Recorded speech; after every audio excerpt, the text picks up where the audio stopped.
Modern Indian history का start कर रहे हैं। इसमें हम Surat split, Montagu reforms on revolutionary terrorist activities जो इंडियन नेशनलिस्ट फॉलो कर रहे थे और जो लड़ रहे थे उसके बारे में हम बात करेंगे।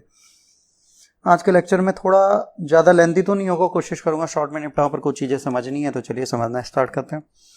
सूरत स्प्लिट होने का सबसे बड़ा रीज़न क्या है? जाहिर सी बात है, जब हमने बंगाल डिवीज़न स्टार्ट किया तो मॉडरेट और एक्सट्रीमिस्ट अलग अलग आइडियोलॉजी लेके चल रहे थे। बनारस सेशन जब 1905 का हुआ तो प्रेसिडेंट जी के गोखले बने थे। कांग्रेस ने स्वदेशी मूवमेंट बायकॉट बंगाल प्रोविंस में किया, पर एक्सट्रीमिस्ट ये कह रहे थे कि ये मूवमेंट पूरे इंडिया में होना चाहिए, बंगाल में नहीं, और कॉलोनियल गवर्नमेंट के अगेंस्ट हम इससे फाइट कर सकते हैं। मॉडरेट्स कह रहे थे भाई बायकॉट बंगाल में रहिए, कह रहे थे नहीं भैया इसे आगे बढ़ना चाहिए। फिर 1906 का जब प्रेसिडेंट इलेक्शन हुआ तो दोनों में बहुत ज़्यादा क्लैश हो गया, डिफरेंसेस आ गए, बट इसे टाला गया, कोशिश की गई। जब दादा भाई नौरोजी के लिए म्यूचुअली दोनों एग्री हो गए, दादा भाई नौरोजी को grand old man of India भी बोला जाता है।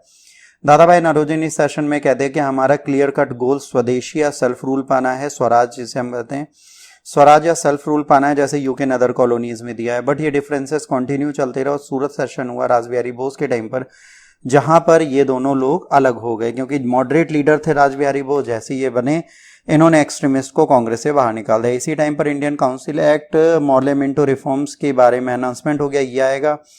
मॉन्यूमेंटो रिफॉर्म्स का रियल पर्पस था कि मॉडरेट को अपने पास रखें और उनको हेल्प दें और एक्सट्रीमिस्ट को बाहर कर दें।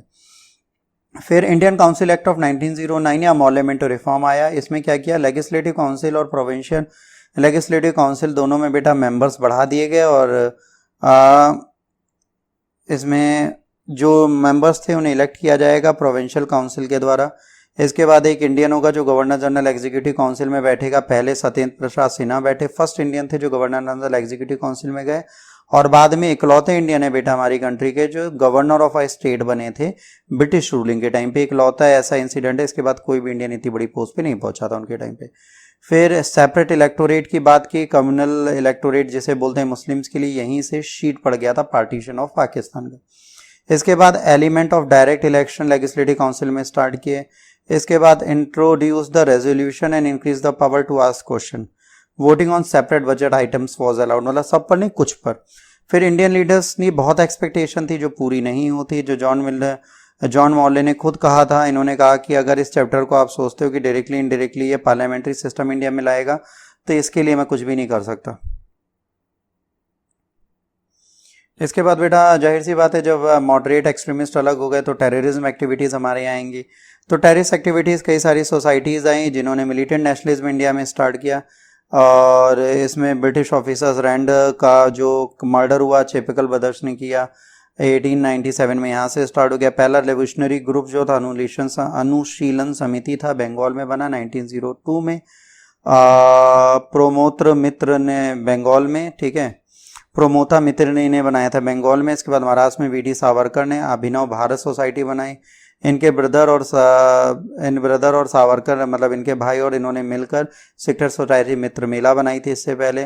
फिर वीरेंद्र कुमार घोष, अरविंदो घोष के भाई, और भूपेंद्र दत्त ने युगांतर वीकली स्टार्ट की 1906 में और रेवोल्यूशनरी एक्टिविटीज़ को प्रमोट किया। इसके बाद युगांतर सबसे लीडिंग रेवोल्यूशनरी ग्रुप बना। इसके बाद न्यूज़पेपर युगांतर, संध्या, कल और ये सब जो थे ये रेवोल्यूशनरी एक्टिविटीज़ के मैसेज देने लगे बेटा सबको, तो एक रोल यहाँ पर भी प्ले होना स्टार्ट हो गया। इसके बाद और रेवोल्यूशनरी एक्ट्स बेटा बहुत सारे इंपॉर्टेंट हुए, जैसे प्रफुल्ल चाकी और खुदीराम बोस ने जज किंग्सफोर्ड को मुजफ्फरपुर में मारने की कोशिश की अप्रैल 1908 में, पर इसकी जगह 2 फीमेल्स को मार दिया।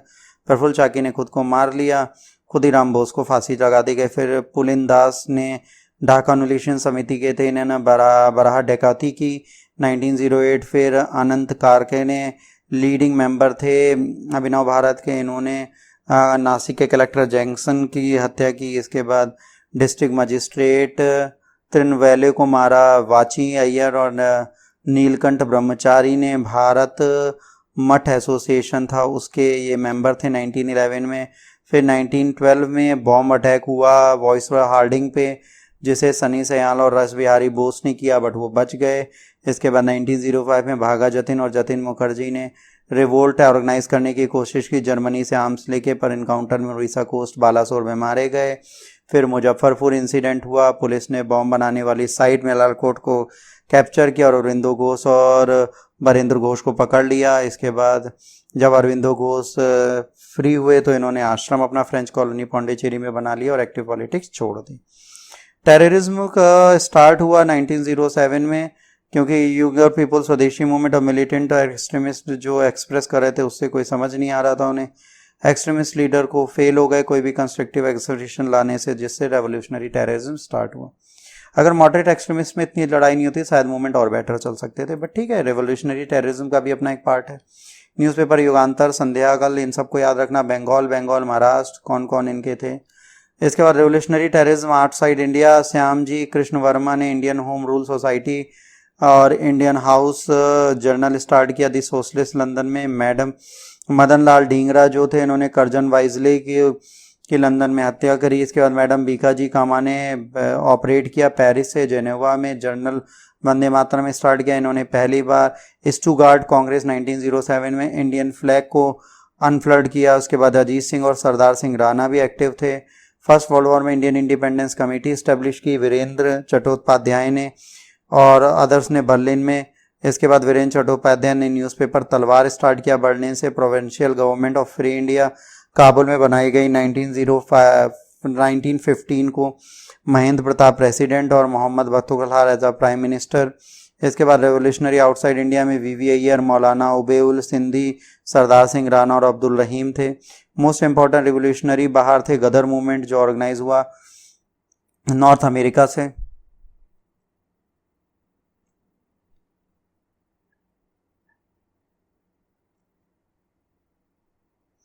हिंदी एसोसिएशन बनाया गया, लाला हरदयाल, सुहान सिंह और काशी रानी और हरिराम तुंदिलत ने मिलकर हेडक्वार्टर हिंदू एसोसिएशन का युगांतर आश्रम सैन फ्रांसिस्को था। इनकी बेटा एक वीकली आती थी गदर उर्दू और गुरुमुखी में, जिसमें टाइटल था गदर और इसमें लिखा रहता था एक heading enemy of British rule. ये बहुत इंपॉर्टेंट रोल प्ले करते हैं कामागाटू मारू इंसिडेंट में। कामागाटू मारू में एक शिव गुरदीप सिंह लेते हैं सिंगापुर में रहने वाले लोगों को वैनकूवर कनाडा ले जाने के लिए 1914 में, बट कैनेडियन अथॉरिटी मना कर देती है शिप को और इसे कलकत्ता के नियर बज में उतार देती हैं। यहाँ पर 22 पैसेंजर्स को मार दिया जाता है पुलिस एनकाउंटर में।